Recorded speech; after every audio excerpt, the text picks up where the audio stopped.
Ingon pa niya, the parents will be honored.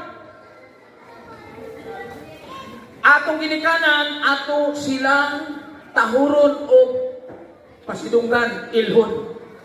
Mao na sikreto diha sa Bible.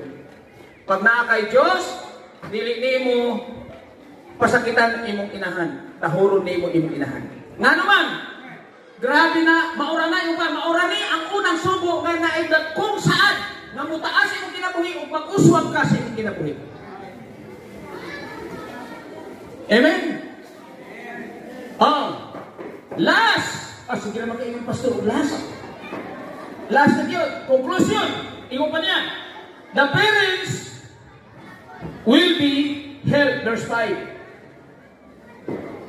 O na ang kinahanglan, atong ilhon, atong ginikanan, tanawang gamit sa ginikanan, mag-inyong ka, kinahanglan pirma sa ginikanan.